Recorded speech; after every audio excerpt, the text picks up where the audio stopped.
If you know that you are interested in creating a studio, if you are someone who you have your own podcast and you're like, quite frankly, I want a studio and I want to be able to get other people to utilize it, but you need it for yourself. Be mindful that of who you are attracting to the space, and it matters based off of what type of ads you place.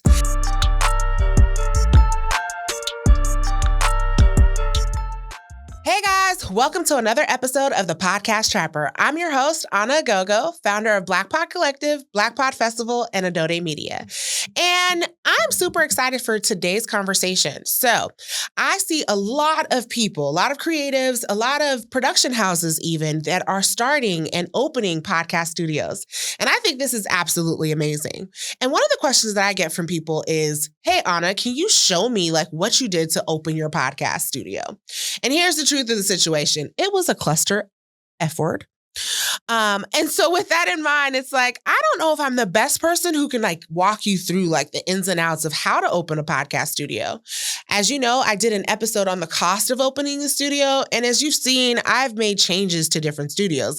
This studio that we're in right now got a complete overhaul. And maybe we need to do an updated podcast studio cost, but there's some exciting changes coming. So we're going to hold off on that.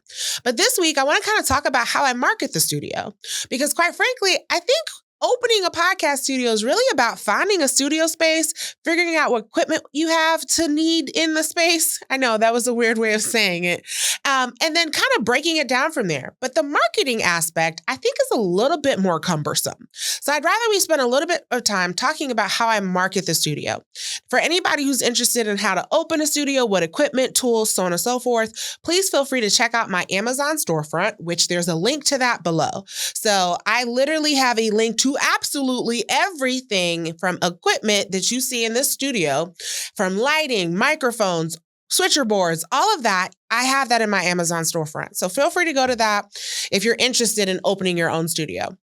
But this week, I really want to talk about the marketing aspect. And I've actually taken notes because I want to make sure that I give you guys the full breakdown. So first and foremost, when it comes to marketing your podcast studio, I think you really have to think of it in two different ways. One is ads, the other is content. And that's really where I focused on.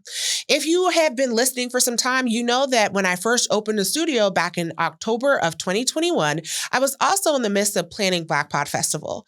And it really did impact the business.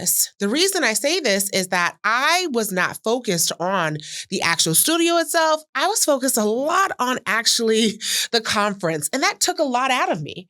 And I've seen the difference that has made in our marketing, in our bookings, our clients, and all of those things. It made a huge difference when I actually did a concerted effort to focus on actually marketing the space. So the way that I've gone about it is looking at it from two aspects: ads versus content. On the ad side, I actually don't do social media ads. I know everybody talks about Facebook ads and how you can make millions of dollars from there. And I probably could, but I don't know how to utilize it. And quite frankly, paying somebody thousands of dollars for them to set up my Facebook ads account, create it, launch it, market it for me, it's just not something that I'm interested in at the time, because right now, I feel like sometimes people say they can do things, but in actuality, you're not getting the results that you would anticipate. And so instead, I focus more so ads on Hulu Ads Manager. And that's a program that I actually was just accepted into. So we're still kind of testing it out, seeing how it goes. For those who don't have a Hulu account, with Hulu, there's some people who have ads on their account. And so we actually recorded a commercial of me talking about the studio, giving a tour, showcasing some of our work, and it runs on Hulu. Thus far, we've gotten about 3 or 4 clients from it, and we've only been running it for about a week or two. And so I think that's actually pretty good results. The next things from an ad perspective that I actually focus a lot on is YouTube ads. Now, this I've been doing for the last, goodness gracious, Matthew, I can't even remember when we did that. I feel like it's been since January we did that YouTube ad. I would say that was since January. So we've been running YouTube ads now since January, and I don't put a ridiculous amount of money. Let me be clear. I think I spend anywhere from $5 to $6 a day on YouTube ads, which I know you're probably thinking it can catch up and all these things. Oftentimes, we don't even meet that goal because of the fact that I have it very specialized. We are here in Atlanta, Georgia, so I don't want this ad playing for people in Alaska or Kansas. It is focused specifically around the areas where the studio is at. Now, granted, I've been thinking of expanding it beyond this area and like going into Sandy Springs and a little further in the outskirts. But for right now, I like the work that it's doing.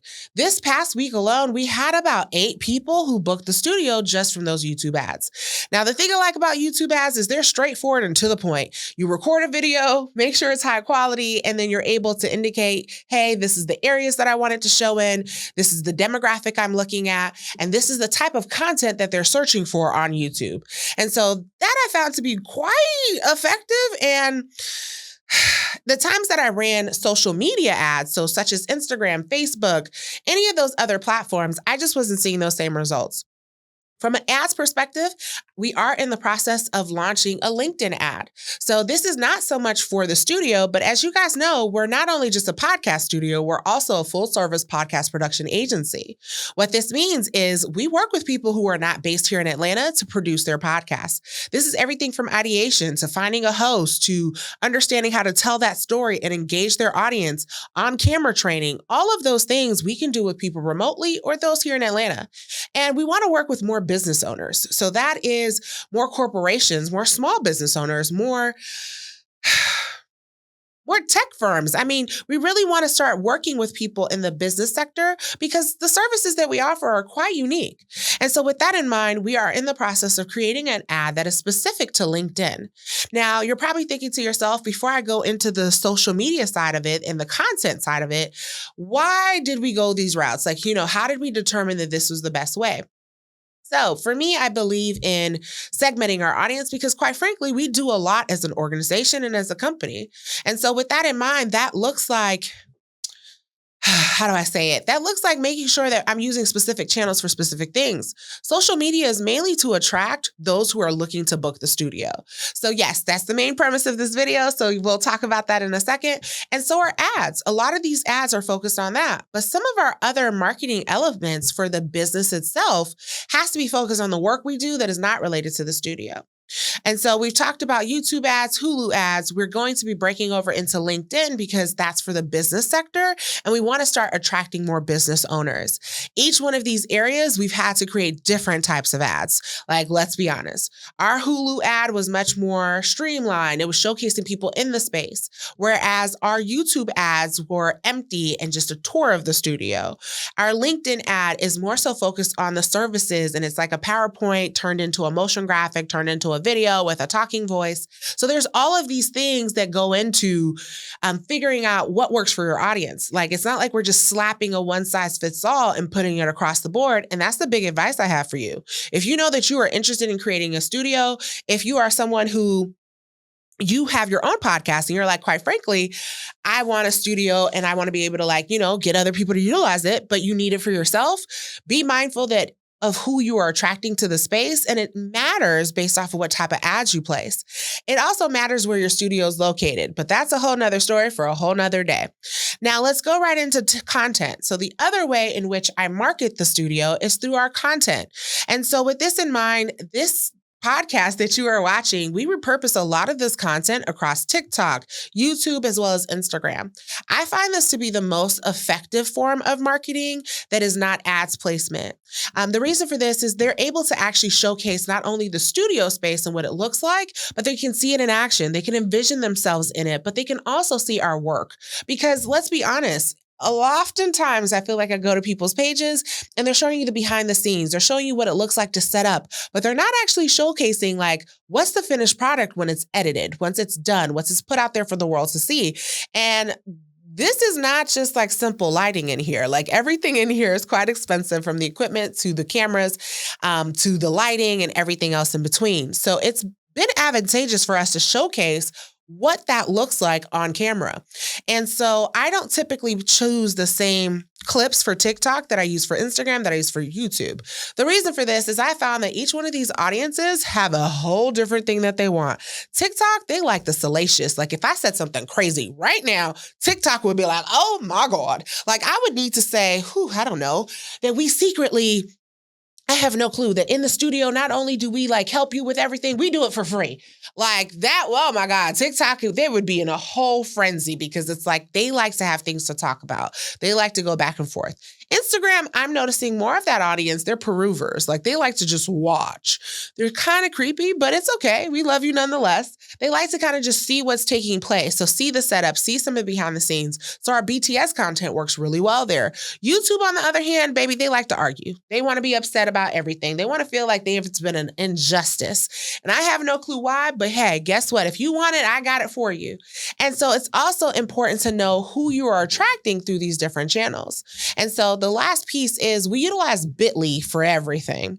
And so what I mean by this is every link that's in any of our social content has a Bitly. So I'm able to see how many people clicked on it. I'm able to see where they're coming from. I'm able to really track that data to understand how this is working. The same thing for our studio. We ask people, how did you find us? So this is how I know how many bookings came from YouTube, how many discovery calls came from the Hulu ads manager, and really assess it for myself if it's working. The big thing I will tell you is do not be stagnant. You are not a tree. You can move, which means you can make changes. So as you work to open a studio, it's okay to have one vision and have to change that. For example, this studio looked completely different, and I'm not going to lie to you. I thought it was amazing. I don't know what was wrong with everybody else. But guess what? People were not booking it. So it's one of those things of I could decide that, no, I like it, so other people must like it. Or I may make the decision, as I did, of, this is not doing well, but these other two studios are, and this look is kind of in alignment. So let's make that change. And that's the same thing with marketing and opening a studio. And I know for a lot of my audience, you're probably thinking to yourself, Anna, I'm at the point of just trying to figure out how to market my own podcast, which don't worry, I have a podcast episode coming out about that.